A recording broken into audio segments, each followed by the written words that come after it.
right, rise and shine. Rise and shine, chop chop. Rise and shine. Rise and shine, it's a beautiful day. Rise and shine, rise and shine. Rise and shine. Rise and shine. You guys are nerds. This is exactly what the nerds want. Our name shall become legend, spoken in hushed tones by nerds across the galaxy. If you build it, nerds will come. Nerds must love this place. They think we're a bunch of nerds, and I'll tell you something, I think they're right. Let the nerds take over. Let the nerds take over.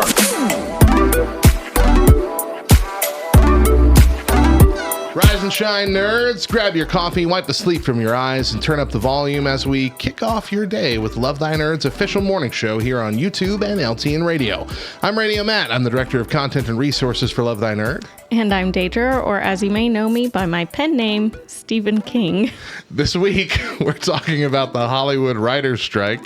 Today, we're going to be taking a look at all of the projects affected by the writers' strike. But first, we've got a few stories today in Rise and Shine Nerds News. This is RSNN.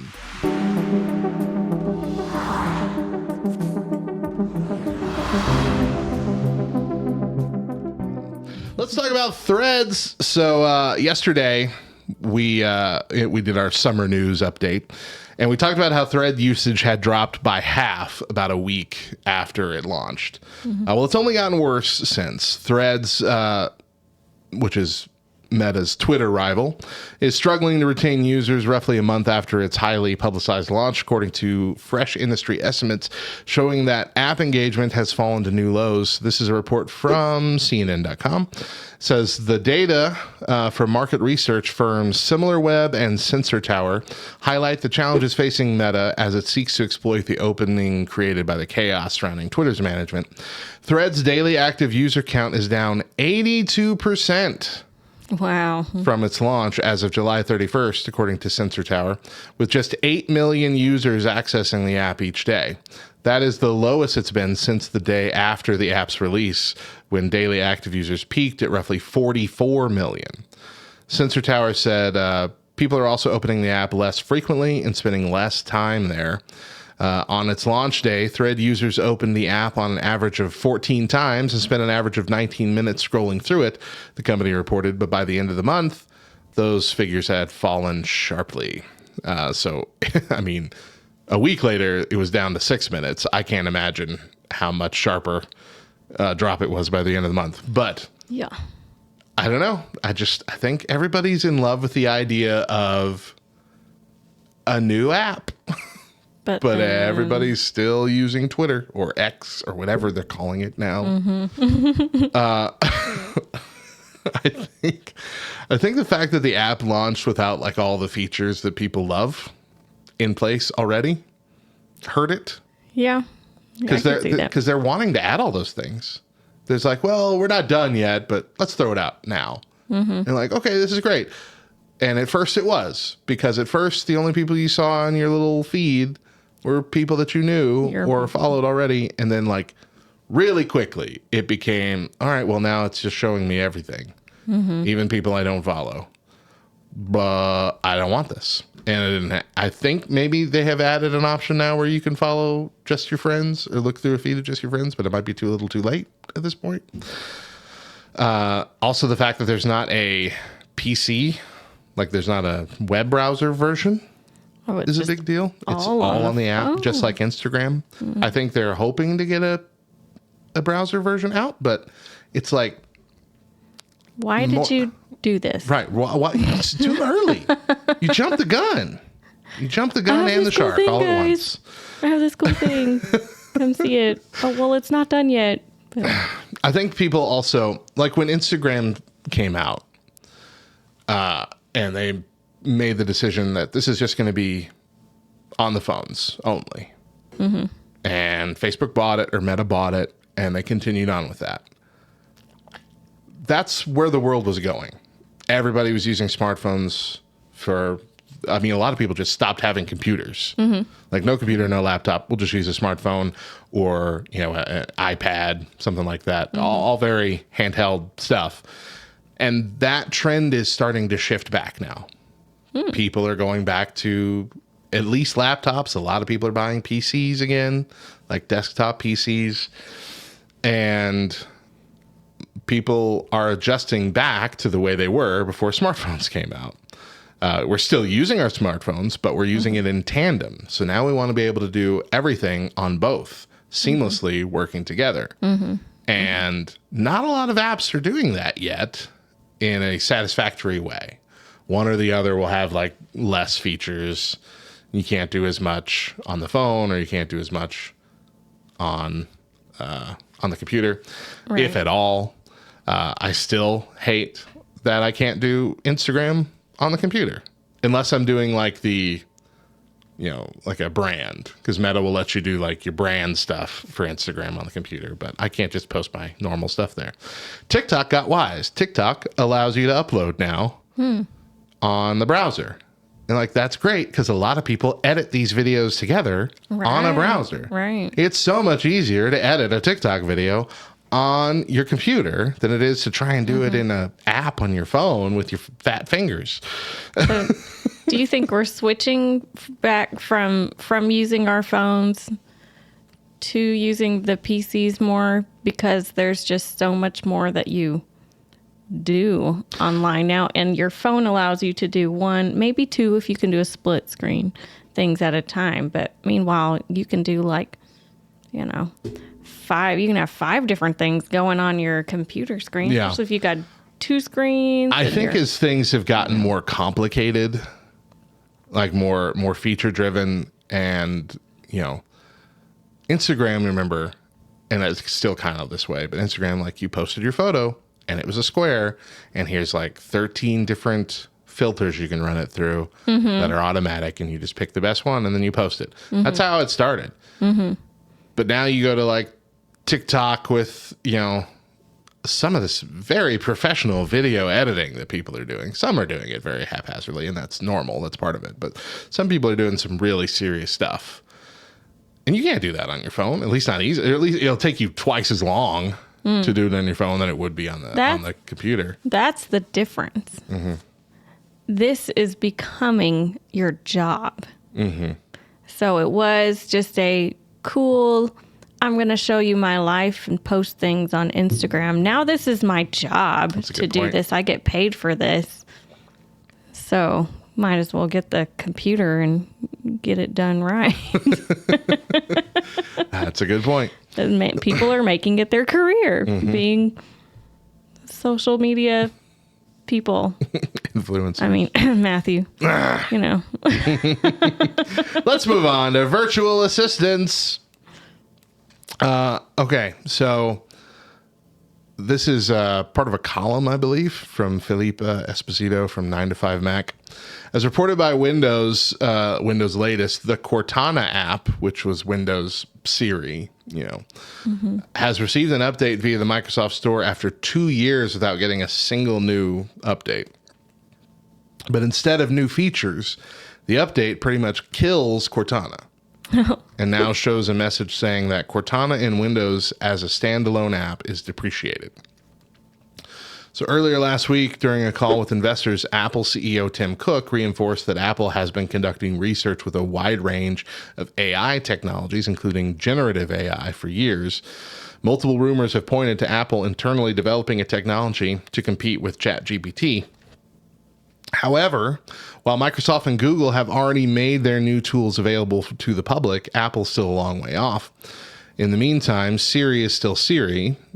Even Apple employees complain about organizational dysfunction and a lack of ambition when it comes to development of Apple's virtual assistant. Some employees point out that Siri is still based on a very legacy technology, and that improving it would require a lot of effort.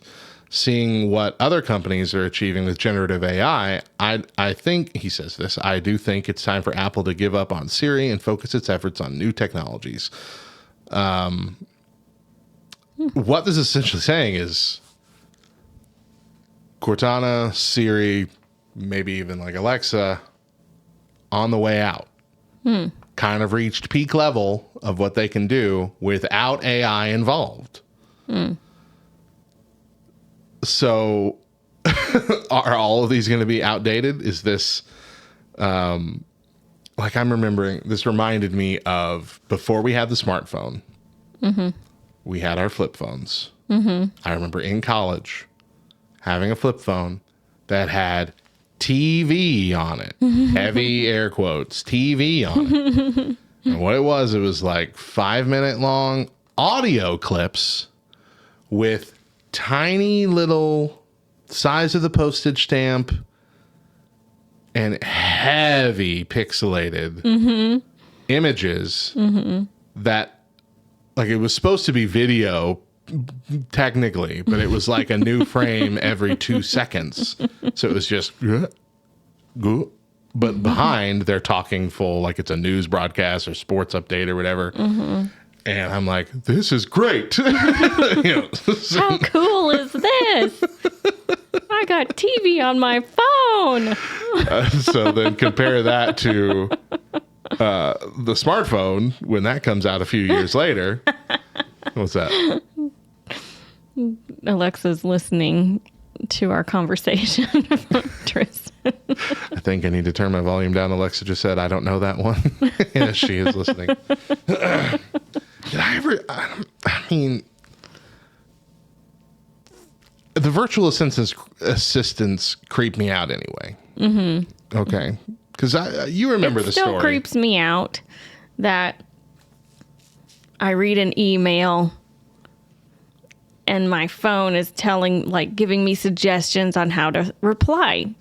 That freaks me out because I'm like, you're reading my email.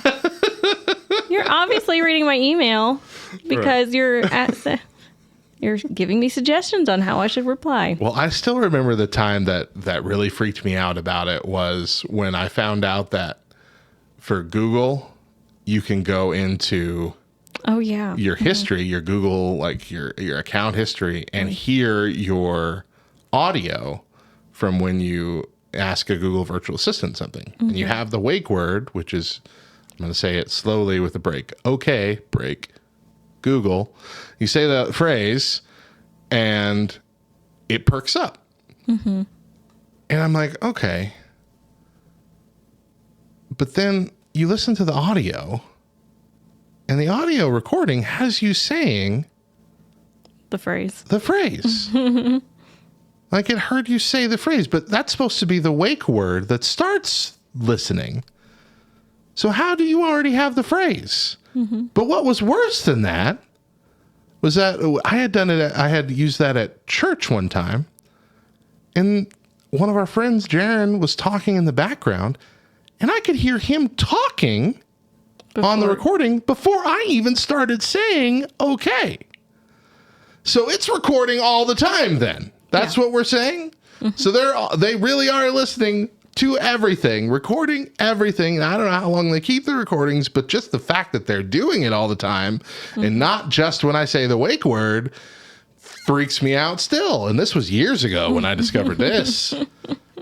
And so if we add AI to that, and our new virtual assistants are basically in our heads, predicting our own behaviors and needs before we even ask them. I don't know if I can handle it. I don't know if I, as a person, can come to accept that from a virtual assistant. Yep. So we'll see. Finally, let's move on to the Disney Channel. So this kind of got overshadowed by the writer's strike, but the Disney Channel, as a channel, celebrated its 40th anniversary last month. Wow. Yeah, 40 years of the Disney Channel. And when I was a kid, I remember that it was a premium cable channel. Like you couldn't just get it with your basic cable package. It was like Stars or Showtime or whatever. You had to pay extra for Disney. But it became standard like when I was a preteen, I think. And so I started watching that all the time. So I just kind of have a list here of some of my favorite stuff from when I was a kid that I watched. And I don't know how much of it you watched. No, you didn't have it, but you had friends that had it. Yeah, I got to catch it at friends' houses. Right. So I remember So Weird. Me and my friend Sandra would always watch. That was the show we watched when I went over to like stay the night at her house or something. And then I'd be freaking out. But I'd still watch it. Yeah. There was Flash Forward. I don't know that one. I believe. I'm trying to remember what it was. I feel like there was a weird time travel element with that, but I don't remember. But I do remember the famous Jet Jackson. I didn't get into that one. With Smallville's Cyborg in it there. I love the famous Jet Jackson. He was supposed to be an actor in a spy show or whatever. Like he was a techie spy, but he was also that in real life. It was like a weird Hannah Montana for Spy Kids. Okay. Kind of thing. Even Stevens. Did you watch Even Stevens? With you. Shia LaBeouf. With you. Shia LaBeouf. That show, I feel like it reminded me too much of my little brother for me to like it. I loved it. And then Kim Possible. Yeah. Animated. Kim Possible. What's the Sitch? Yep. I have my phone's ringtone is the Power Rangers watch. Where it's deet deet deet deet deet deet, but everybody says, "Hey, Kim Possible." I'm like, no, it's not. It's not even a little bit. It is. But the big deal was the Disney Channel original movies. Movies not good enough for theatrical releases, but plenty fun. Under Wraps, where the guy was a mummy. Remember that? Brink. Wow. Brink. I watched Brink a lot. I loved Brink. Halloween Town and that whole series. I loved those. Yeah, I didn't watch those. Xenon, Girls of the 21st Century. 31st? 21st Century? I'm pretty sure, because we were still in the 20th when they came out. Wow. All that stuff Living in Space. didn't happen. Yeah. Smart House. The terrifying movie where the Smart House falls in love with the family to their detriment. Yeah. That's a little too real now to watch. I want to watch that now and think about Alexa and freak myself out. Yeah. Johnny Tsunami. You remember that one? The surfer kid that shows up in like Colorado. So he becomes like a snowboarder or whatever. Oh, okay. Alley Cat Strike, the bowling team movie. Did you watch that one? Nope. Quince, the girl from Halloween Town, is the older sister of 5 identical twins that come out, or like quintuplets that come out all at once. She has to help the family, and they become semi-famous and all this kind of stuff. You remember that? Nope. I love that movie.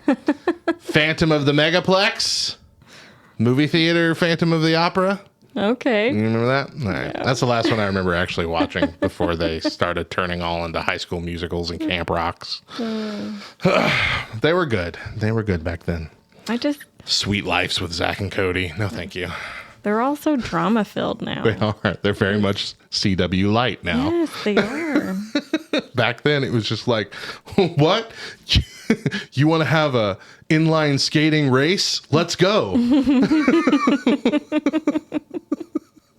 Let's rollerblade out of this place.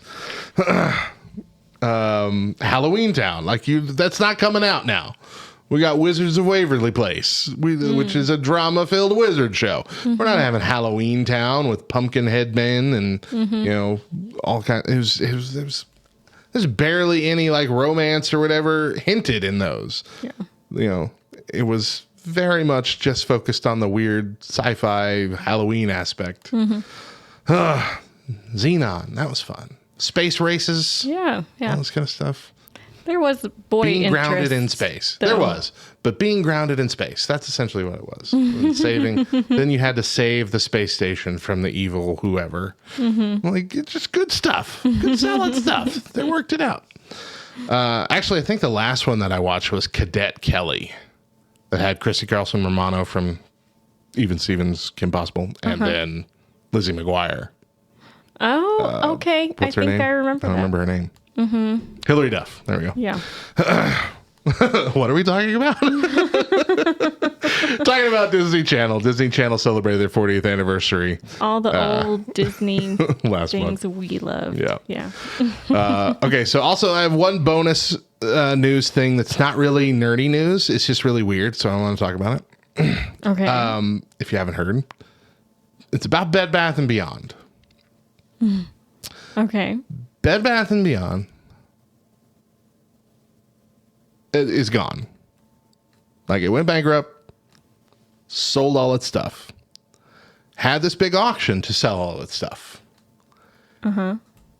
Overstock.com comes to this auction and purchases all of their IP. The name, the website, the logo, all of it. What? And then immediately changes their name to Bed Bath & Beyond. Rebrands everything from Overstock.com to Bed Bath & Beyond. Wow. And so now it's like Bed Bath & Beyond didn't close down. It's just now all online.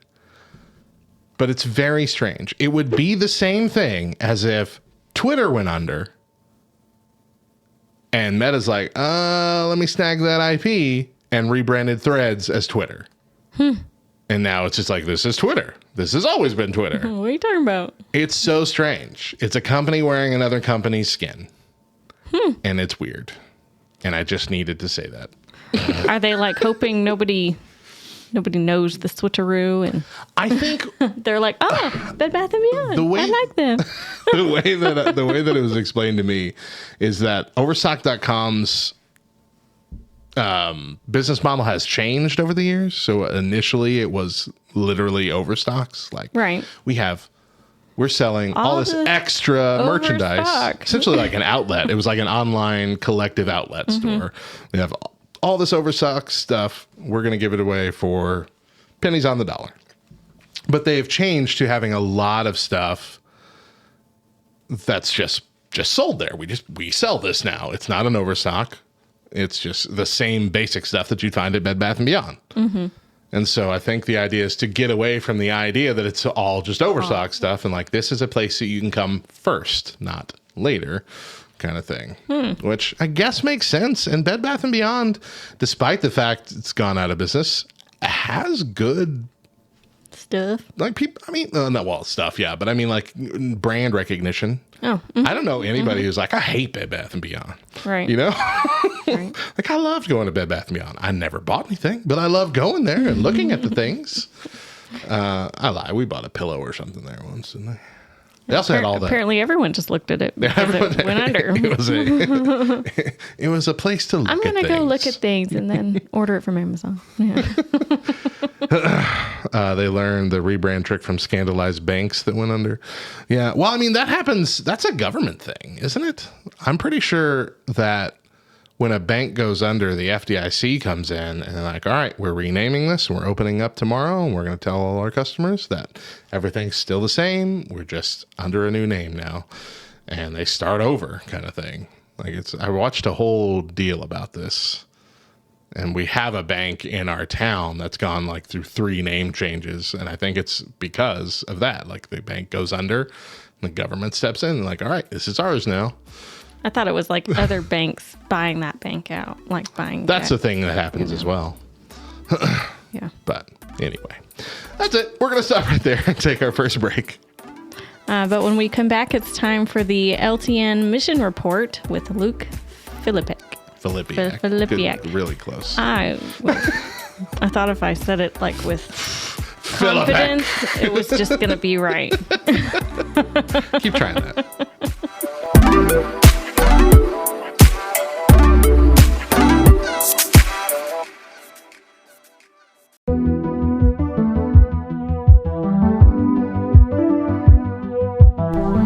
Hey everyone, I'm Chris Shadowin, and this is Reviews of the Nerds. Today I'm reviewing the new Superman cartoon series, My Adventures with Superman. Superman first appeared on the scene in the 1938 comic book, but since then numerous comics, movies, TV shows, video games, action figures, all the things have been made starring the dashing hero. But if you know nothing about Superman, he's an alien sent to Earth as a baby by his parents, who blew up along with his home planet. He was raised in Smallville as Clark Kent and then later moved to Metropolis to be a newspaper reporter and help save the world from nefarious villains. My Adventures with Superman is yet another rendition of the Superman story. This time it focuses on Clark in his 20s as he's just starting out as an intern being a reporter for the Daily Planet newspaper. Along with his best friend and photographer Jimmy Olsen and their new friend and fellow intern Lois Lane, the trio seeks out a big story of some suspicious activity happening in Metropolis. Clark, however, is also learning about his own powers as Superman, trying to figure out how to balance friendships, work, and superhero life, as well as hide his true identity from his friends. If you enjoy superhero shows, anime-style artwork, or just fun, quirky characters trying to figure out life, then this show is for you. As for objectionable content, there is the occasional fight with bad guys that puts the trio in danger, but so far, it's been good, clean fun. Watching the trio work through their own problems, as well as do whatever it takes to get a good story, is what will keep people coming back. I've never been a huge fan of Superman. Apart from the movies, I never dug deep into the world of Superman. He was too overpowered, so I didn't really relate to him as a character. That said, I don't even really remember why I started to watch this show, but I'm glad I did. I love coming-of-age stories, and watching Clark wrestle with trying to find out who he really is while trying to have a normal relationship and friendships is a lot of fun. I want to watch this with my kids because it actually introduces some topics like feeling left out, being lied to by a friend, and restoring trust that will be good to discuss with them. Even if you aren't a fan of Superman, I still recommend that you give this show a try. You can watch it on Cartoon Network, or it's available to stream on Max. I'm Chris Shadow, and remember, if you're a superhero needing to hide your true identity, just put on some glasses. And for a deeper dive into media and worldview, you can find my podcast by searching for Worldview Finder on YouTube, Spotify, or iTunes.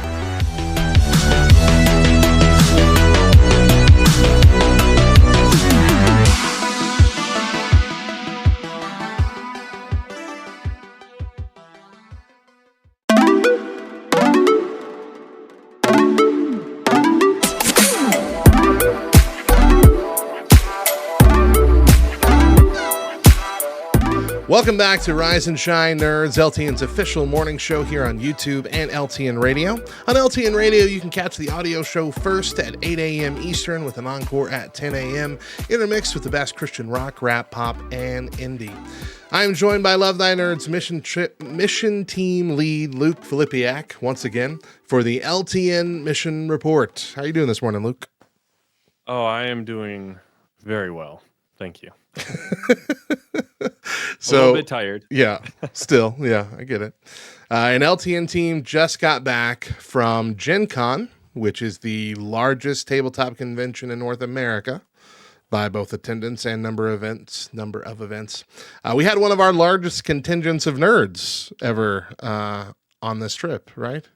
Like, how many people did we have go? 22 total. 22 missionaries on this trip, which is, it beats our last largest trip by about double.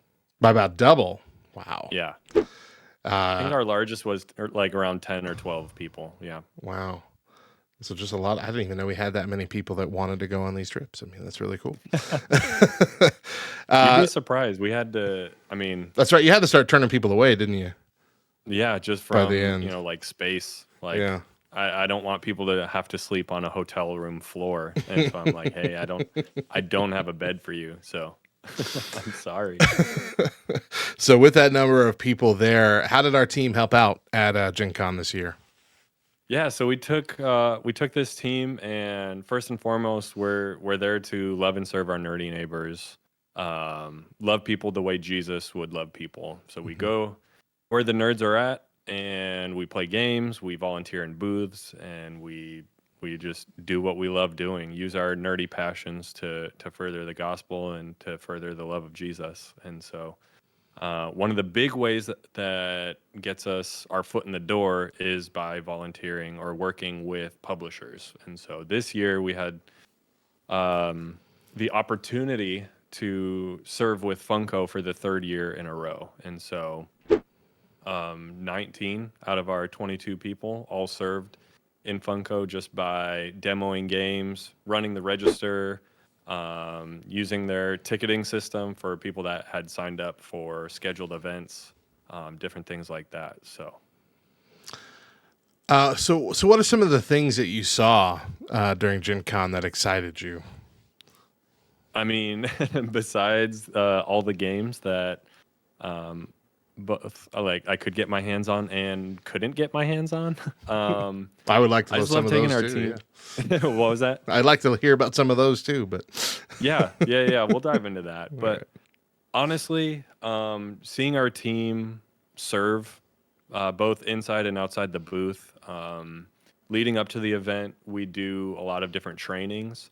So we train people train our team on how to serve in the booth or in the room, how to demo a game properly. They get their hands on the games early so they can kind of like study those and get their spiel together, because we want them to run it well. But I also encourage them. This is a way I look at it is this is a feet washing mission. There's nothing glamorous about washing feet. Many of the disciples were confused when Jesus, bent down and was washing their feet. But there was a bigger purpose behind that. And that's what we try to do. We just try to love whoever we work with by demoing their games, like accomplishing the task that they put in front of us, but also going the extra mile,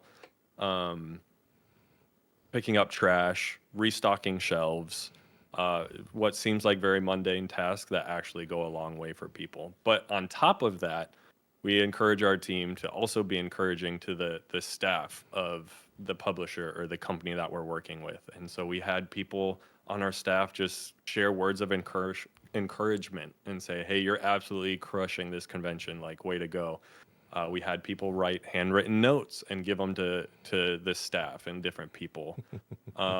We had people like bring in iced lattes, like, hey, yesterday was a long day, here's a pick-me-up. And people just so thankful for that, on the verge of tears, just being that encouragement in the midst of chaos of upwards of 80,000 people. It just goes a really long way. Yeah, those little things. So that's probably the most encouraging thing. Yeah. The thing that just really got me stoked is our team went above and beyond this year. That's fantastic. That's really fantastic. I saw you, Matt, and Bubba were walking around meeting folks, getting to different booths, checking out people. I mean, the interacting just with the regular people working through it. That's a key aspect of it too, right? Not just for building connections through the business end of it, but more building the community little by little. Yeah. We've had quite a few people. I've been running the socials over that weekend, over that time, and just the number of people that interacted with our social media and even sending us messages saying, hey, I'd like them to drop by our booth. We're at this booth right here. Send them our way, bring a lanyard, all kind of stuff. That kind of stuff was really, really cool. It felt like I was a little bit a part of it just from, this end, seeing everybody's reaction. You definitely were. Yeah. And those things are still coming in. Yeah. Well, while our team is like working hard in the booths, like myself, Matt, and Bubba, we're helping manage. We're filling in. Like if our team needs a break, we're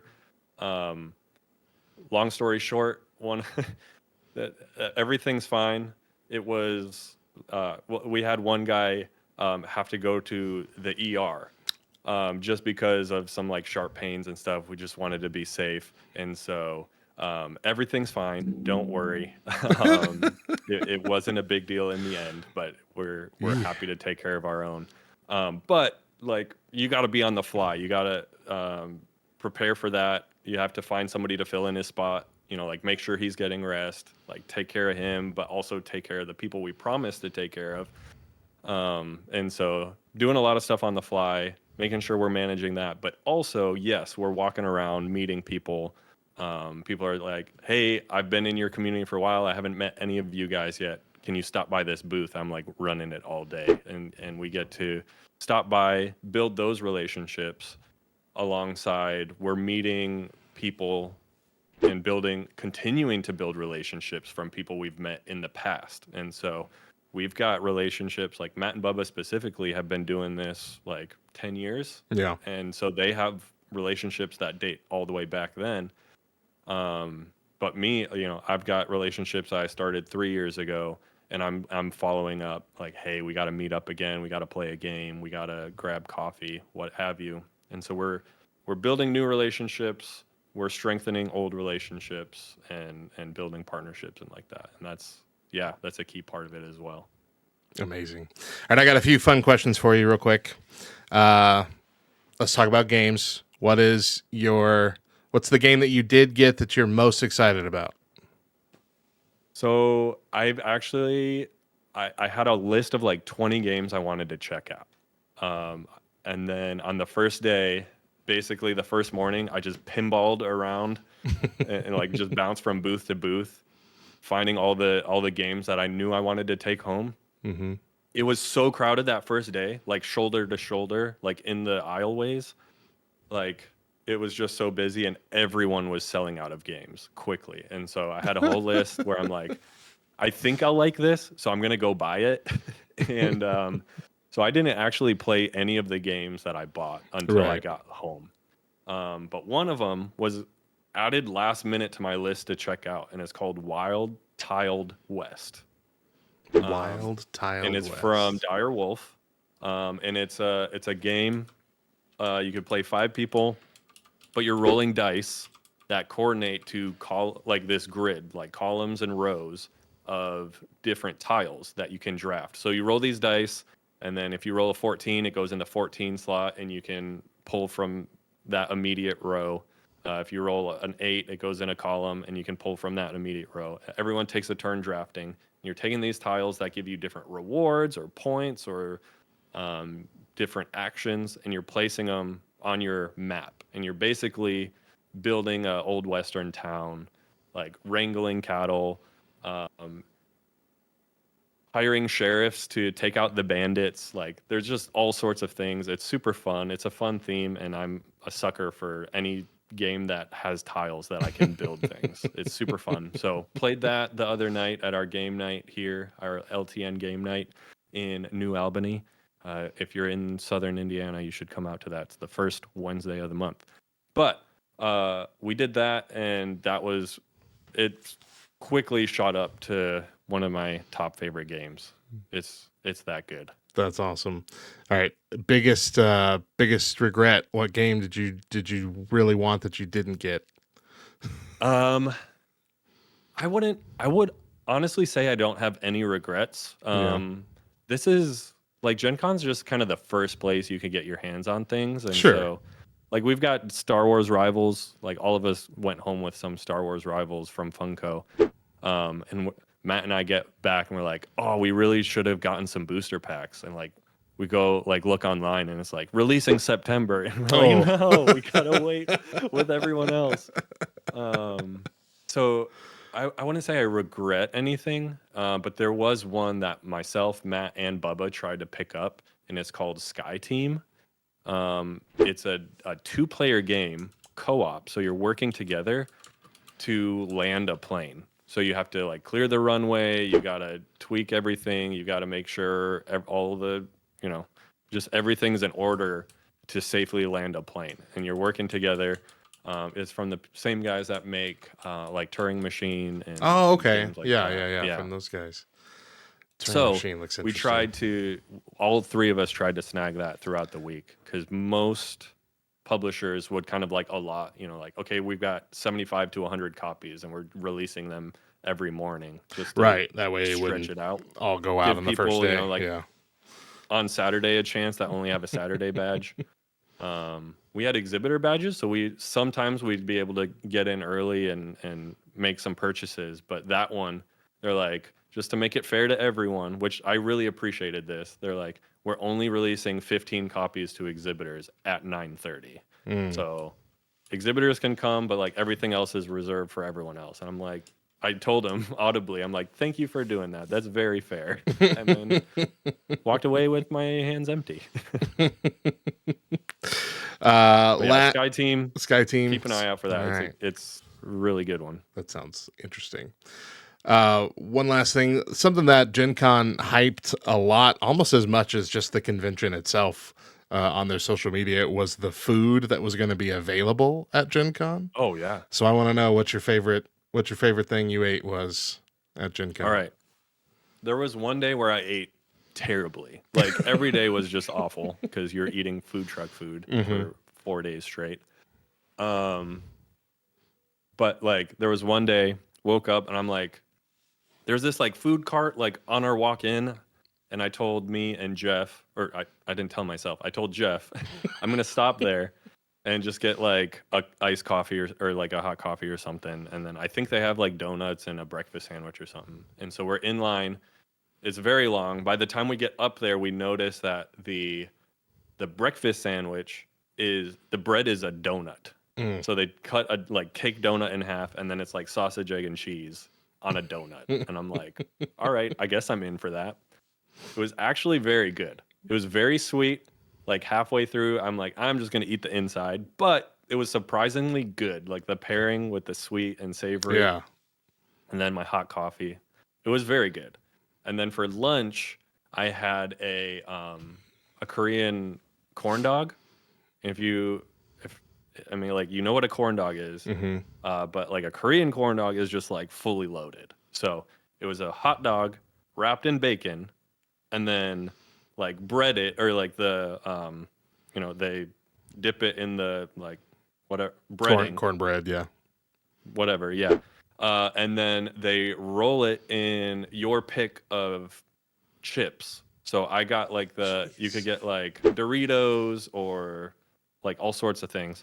I got the sour cream and cheddar Ruffles. So they roll it in that, deep fry it, and then like drizzle it with all sorts of stuff. I got like spicy mayo. Goodness gracious. And it was like, yeah. It was huge. And it was fantastic. I would 10 out of 10 would go back. Wow. I need more of those in my life.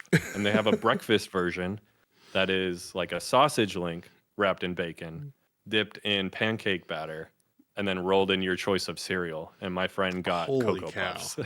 Holy cow. That one right there. It's just a dream come true. Yeah. So it's probably a good thing I didn't go on this trip. Let's just say that. We'll get you on the next one. Speaking of, why should someone consider joining a future trip, and how could they do that? Like I said before, this is your opportunity to use your nerdy passion for a greater purpose. We do this, and everything we do at LTN is we're trying to produce good content. We're producing articles, all sorts of stuff, Twitch streams, like you name it. We're doing that to further the gospel, to tell nerds that Jesus loves them. And so if you are a board game nerd, and I'll say this, if you're a video game nerd or a comic book nerd, we have high expectations, high goals, big goals to go to like Comic-Cons and anime expos and like video game industry conventions, like all sorts of stuff, all to use your nerdy passion to reach nerds and nerd culture. And so if that interests you, right now, our next big one is PAX Unplugged. That's the first weekend of December. The information is on lovethynerd.com/outreach. But if you go there, PAX Unplugged's the first weekend of December. It's in Philly. This one is right around 30,000, 40,000 people, I believe. It might be bigger if it follows the trend of Gen Con. But that one's in Philly, right next to Reading Station, which has a lot of really good food as well. The most authentic. Wow, that was really hard for me to say for some reason. But the most authentic Philly cheesesteaks you could get, obviously, in Philly. Wow. But yeah, I would say just the main purpose is being able to use your nerdy passion to further the gospel and tell nerds that Jesus loves them. We had several people come up to us and just say, like, hey, like the people that, reached out on Facebook, and then somebody overheard me giving an interview for someone's TikTok, and they came over and they're like, that's really cool that you can take your faith and your hobby and like combine that to further Jesus's love. So yeah, and that's really where those connections come in. Is at the event itself, you might not actually be seeing any kind of kingdom progress right before your eyes, aside from just loving people like we should. Yeah. But that stuff starts to come in post the event. People get more. They're like, oh, we're going to get involved with this community. That's when doors open. That's when conversations can be had. That's when fences can be mended, bridges can be built, all these kinds of things that we as the church should be trying to do, connecting these two cultures together. So again, that is lovethynerd.com/outreach to see the upcoming events, and you can sign up there too, right? Like you can put in the form for information, see if you can join. So you can always also just reach out to Luke directly if you'd like. You can email him, luke@lovethynerd.com, or connect to him on Facebook, Discord, Twitch, Twitter, anywhere you have him. He's there. Well, thank you for joining us for the LTN Mission Report. Luke, you have a fantastic morning, my friend. Yes, thank you so much for having me. All right, we're going to take one more break, but when we get back, we're diving into our main topic, everything currently affected by the writer's strike. Stick around.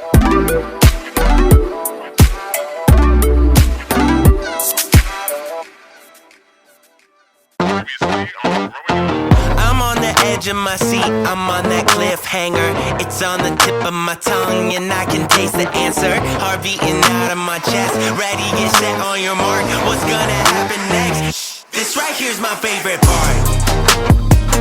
This right here's my favorite part. My favorite part. This right here's my favorite part. Yeah.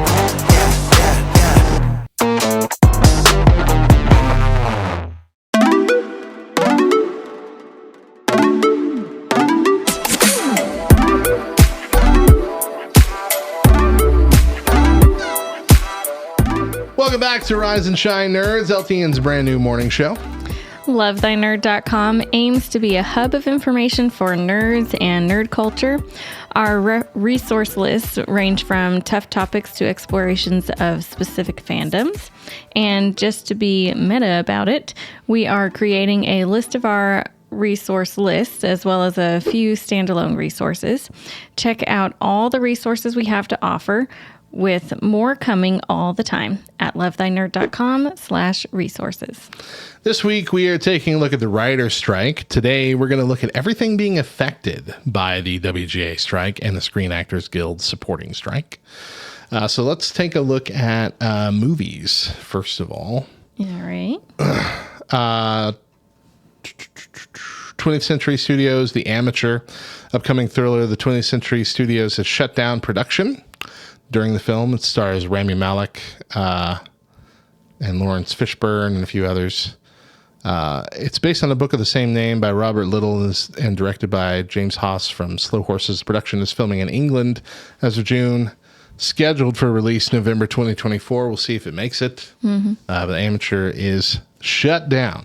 Lilo and Stitch, a live-action remake of Lilo and Stitch at Disney, was filming in Hawaii. That has been shut down. Production was supposed to wrap by now, early August, but it has been shut down.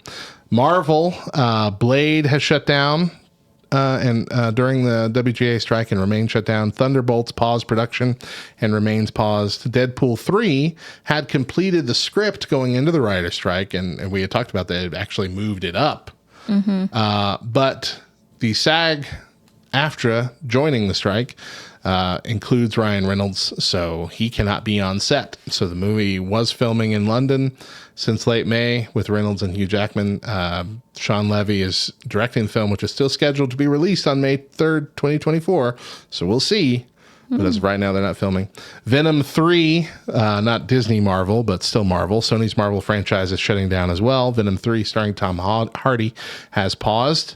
The crew had been given a warning of the shutdown a couple Mondays ago. Over at Paramount, they've been doing a Gladiator 2 sequel to 2001's Oscar-winning epic. Wow. It's directed by Ridley Scott, adds new stars including Paul Mescal, Denzel Washington, and Pedro Pascal, Mandalorian himself. The film began production in June, was reportedly 2/3 of the way through principal photography in Morocco. Scheduled for release of November 24th of next year, but it is also paused. Mission Impossible Dead Reckoning Part 2, the 7th movie, came out the week of the SAG-AFTRA strike beginning. The 8th movie was deep into production as it's a part 2, but it is now paused as well. Dead Reckoning Part 1 is the last major studio film to release before the SAG-AFTRA joined the strike. Sony Pictures has Paddington in Peru, a.k.a. Paddington 3, the threequel, I haven't seen them. I haven't seen it. I've heard nothing but good things about those first two movies. I know. I'm like, why haven't I watched this? It was supposed to begin filming in late July. It's on hold. Twisters, a disaster film from Universal Pictures, suspended due to the strike. Film began production in Oklahoma since May, but it is now suspended. Wicked Part 1, the film adaptation of Wicked. It's the film sets are empty. The production has ceased in the UK. Wow. Supposed to finish at the end of July. Not happening. Warner Brothers Discovery Beetlejuice 2, the direct sequel to Tim Burton's 1988 film with Michael Keaton reprising his role. It's got Jenna Ortega and Winona Ryder and Catherine O'Hara in it. The production's almost done filming in London and apparently needed to film one more sequence before the strike. So we'll see. Set for release September 6th of next year. We'll see. Juror number 2, the 42nd and reportedly last film from director Clint Eastwood, has suspended production. Minecraft, the video game adaptation starring Jason Momoa, which I did not know this was happening. Me neither. Aquaman is playing the main character in a Minecraft movie. Okay. Are they going to be squares? Is it all cubes? Like... If it's not, why are we making it? It was set to begin filming this month in New Zealand, but now will not begin until the strike is over. The film was dated for April 4th of 2025.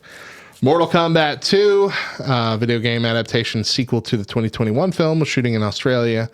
Filming is expected to end in September, but it was suspended as well. Granted a waiver. Bride Hard, an action comedy starring Rebel Wilson, given permission to keep going. Death of a Unicorn. Jenna Ortega and Paul Rudd starred a father and daughter duo who accidentally run over a unicorn.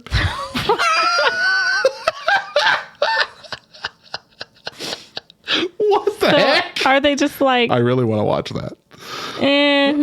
These ones aren't great ideas anyway. Y'all can keep going with it. I would assume it would be like, no, these are really important and they need to come out.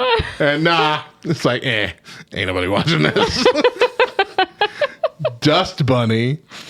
Brian Fuller directing Mads Mikkelsen in a horror feature, which reunites the duo behind the NBC serial killer drama Hannibal. It's about a girl who is convinced there's a monster under the bed. Okay, well, whatever. The Dust Bunny is the monster. Maybe that one was allowed because it's like set to come out in October. I don't know. Mother Mary, a new movie from writer-director David Lowery, a pop music drama with Anne Hathaway and Michaela Coel. I don't know. Somebody. It's an independent movie, I guess. A24. The Killer's Game. Ben Kingsley, Dave Bautista, Sofia Boutella, starring an action comedy based on an assassin who authorizes a hit on himself. These all sound fake. Okay. All four of these movies so far sound fake. The Watchers, an independent film from director Ishana Night Shyamalan. Is that M. Night Shyamalan's daughter? Starring Dakota Fanning, was granted a waiver. The film is independent. New Line is on board to distribute the film, though. That's why it needs the waiver. Although deals have not been signed yet, so The Watchers is still technically independent. The production is filming, and it doesn't tell me what the story is. All right. Well, that's where we're at. So, those are the movies. Let's move on to the TV shows. Hold on. Oh, I got another movie here. Captain America New World Order is on hold. All right, scripted TV. Here we go. Airing on ABC, Abbott Elementary has closed. The show is due to start writing on May 2nd. The Lord of the Rings, Ring of Power from Amazon Prime Video. 2 weeks of filming left. The show is moving forward with production. The showrunners will be absent from the set due to the strike, which may impact the creative vision and continuity, but it's still going forward. Wow. That's interesting. On Call, the new series from producer Dick Wolf, Law & Order, shut down production due to picketing. The show follows a veteran female training officer and a rookie ride-along in Long Beach. Blade Runner 2099, new series was set to film in Northern Ireland. Screen Commission said Northern Ireland screen confirmed Blade Runner 2099 has been delayed. Etoile, a new show from Marvelous Miss Maisel creators, Amy Sherman Palladino. You like that show, don't you? Etoile, maybe? Maybe Etoile. That sounds like a... The show has 2-season order from Amazon Prime Video, scheduled to start production in June, but is shutting down. Apple TV, before a limited series, also known as Winston, starring Billy Crystal, has been filming in New Jersey and was shut down on WGA picketers already. The studio is pausing production until the strike's over. Loot shut down when pickets disrupted filming. Metropolis, a year-long adaptation of the 1927 Fritz Lang classic sci-fi film Metropolis, is coming to a close. Show's been prepping in Australia for a summer start, but producers have canceled the show due to increased costs and uncertainty related to the ongoing strike. It's canceled. Wow. Gone. Severance, the Apple TV show, has officially paused production due to pickets with members in the International Alliance of Theatrical Stage Employees and Teamsters Union refusing to cross the picket lines in New York City. Sinking Spring was shut down by picketers. Shows about lifelong friends who pose as DA agents to rob a country house. Okay. CBS FBI Most Wanted, the spinoff of the FBI franchise from Dick Wolf, halted by picketers in New York. They're finishing filming for the currently airing 4th season, so the 4th season will be either cut short or split in half. Jeopardy! Co-host Mayim Bialik, whatever her name was, Blossom, is stepping away from hosting during the strike. However, production is said to continue with fellow co-host Ken Jennings stepping in. The show is produced by Sony and syndicated through CBS. The writers have been seen picketing in LA, and so what they are going to be doing is reusing old questions. What? From seasons in the past. Yeah. So that's interesting. That's weird. Disney Plus, Agatha Coven of Chaos, the WandaVision spinoff with the witch lady, is underway, has not been impacted by the strike. Andor, their scripts were completed for the 2nd season, and production is continuing. However, showrunner Tony Gilroy has ceased his production duties, both writing and non-writing. Bigger shutdown might still be underway. Bunked, Disney Channel show, paused production during the strike. 8 episodes remain to be filmed in the season. Daredevil Born Again, the reboot of the Daredevil show for Disney Plus, paused production, but only for a day. Says pause production for a day due to picketing, so that might still be going on. Okay. The Wonder Man production in Los Angeles has shut down due to picketing. On Freeform, we got Good Trouble. Picketers halted production of season 5 of Good Trouble, which is filming in Los Angeles. The show does plan to finish filming the current season. While You Were Breeding, Kristen Newman, showrunner for the upcoming Freeform show based on her memoir, made the decision to shut down post-production. So they're done. On Fox, You Bet Your Life, the game show has halted production during the strike as host Jay Leno stands with the Writers Guild and has been spotted handing out donuts at the picket line. Show's been suspended until the strike is over. Family Guy and American Dad have both ceased production. Seth MacFarlane's a big WGA guy. So all of those are wrapping up for now. On FX, American Horror Story Season 12 is disrupted. The show is still in production, though, in New York City. The Old Man, filming Season 2 of the Jeff Bridges drama, has been suspended. Production was complete on 4 episodes of the 2nd season. 5 scripts of the season have been written. On Max, A Knight of the Seven Kingdoms, The Hedge Knight. I don't know what that is. George R.R. Martin, I guess. Okay. It's a Game of Thrones prequel. Okay. All right. Okay. Yeah. Well, it's shut down. Duster, the Max period drama from J.J. Abrams and LaToya Morgan, has shut down production in New Mexico. Hacks, filming of the Emmy Award-winning comedy Hacks about a comedy writer, has paused production during the strike. House of the Dragon, I thought that was the prequel to Game of Thrones. Maybe it's another one. All scripts have been turned in. Production is scheduled to continue. Rewrites and reshoots, though, will be done after the strike. The Penguin, the spinoff from the new Batman movie, with Colin Farrell as the Penguin, that's been suspended due to picketing. The show was filming in New York, and Teamsters and local guides refused to cross the picket line. Guilds, not guides. Pretty Little Liars Summer School shut down production. The Last of Us, Euphoria, and White Lotus. All of those will be significantly delayed. Password on NBC game show has paused filming. Night Court, the reboot of the classic NBC show, has paused production because it needs writers on set for punch-ups. Big Mouth on Netflix was in its 8th and final season. The room is shut down. Cobra Kai has closed the writer's room for season 6. Emily in Paris has been delayed. Stranger Things has shut down. Unstable is also shut down. The Upshaws has filmed 10 of the 12 episodes for the upcoming season, but has paused the production. 0 Day, this is a big one, starring Oscar winner Robert De Niro in his first scripted TV role and directed by Emmy winner and Directors Guild of America president Leslie Lanka Glatter.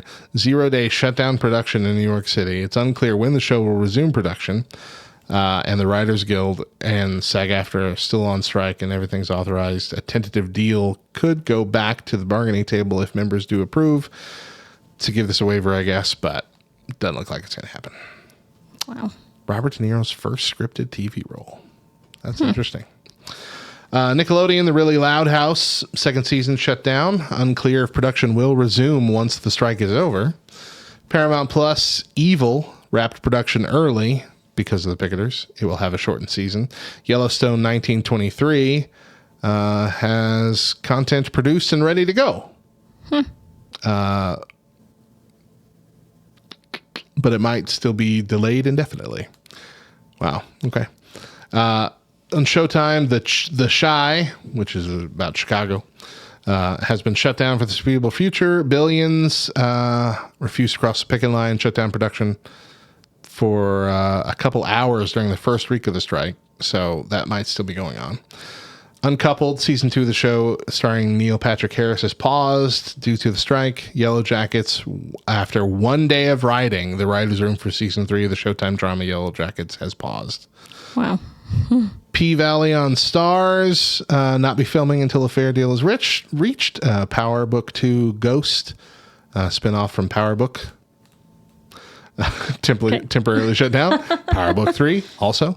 Und Ava Dulvarani Drama, an upcoming series from writer Ava. Okay, it's untitled. Und Ava Drama. Untitled drama. Just a halted production. So it's not even a show that exists yet. They doesn't even have a title. Stars The Venery of Samantha Bird paused production with 2 episodes to go due to the strike. Award shows, MTV and Movie and TV Awards have been canceled. ACM Awards are unaffected. American Country Music Awards, unaffected. Television Academy Honors canceled. Tony Awards continuing, but without writers. Daytime Emmys and Primetime Emmys both postponed. Talk shows that are still in production. The View, but without writers. They have a few writers for The View who will not be doing any work during the duration of the strike. Live with Kelly and Mark, Tamron Hall, The Kelly Clarkson Show, all of those are still going on. The Talk and The Drew Barrymore Show no longer in production. Soap operas are on an extended summer break with only The Young and the Restless still airing. They are still being written by writers who have resigned their WGA membership and other members of production who are not on strike. Late night shows, almost immediately, all of the primetime shows, Jimmy Kimmel Live, Late Show with Stephen Colbert, Tonight Show with Jimmy Fallon, Late Night with Seth Meyers, Real Time with Bill Maher, Last Week Tonight with John Oliver, The Daily Show, all of those stopped production pretty much the day of. It was like the next day. Like once they gotten rid of the shows they had already recorded, they were done. The only 2 late night shows that are still in production are Gutfield on Fox News and Watch What Happens with Andy Cohen on Bravo. Saturday Night Live also canceled the final 3 episodes of season 48. Pete Davidson, Kieran Culkin, and Jennifer Coolidge were meant to host those 3 shows. No more. It's done. They stopped the season, which is weird. Wow. So that's a lot. That was a lot of reading, a lot of shows, but that's everything that's being focused on. That just, it's not happening. A lot happening, like not happening right anymore. So what do we expect next?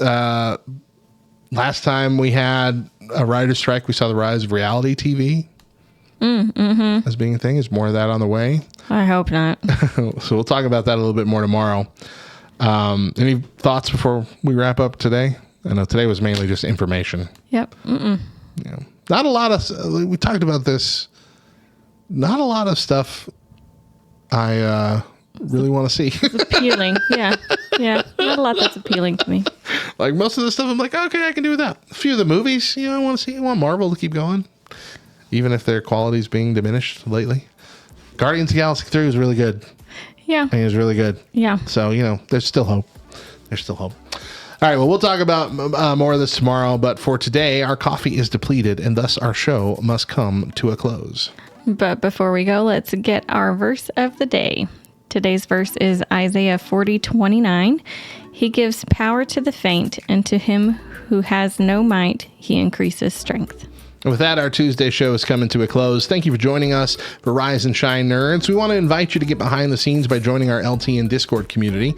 Once you've joined at lovethynerd.com/Discord, simply go to the channels and roles and click on Rise and Shine Nerds to gain access to it. You can help us plan shows and segments and even be on the show yourself on occasion. Subscribe to the show on your favorite podcast app or through the Love Thy Nerd YouTube channel so you don't miss an episode, and tell us what you think of the show via our socials at Rise and Shine LTN on Facebook and Twitter. Once again, I'm Radio Matt. I'm Deidra. And as always, a reminder, Jesus loves you, nerds.